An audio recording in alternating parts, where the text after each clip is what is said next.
Грошей нема. Торгівлі нема. Ще й комуналка подорожчала. А яйця вже по сотки. Ще подарки всім дарувати. Чек загорівся. Ай!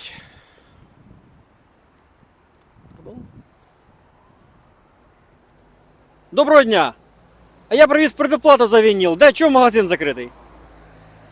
Що я цю дурньою займаюсь? Життя налагоджується.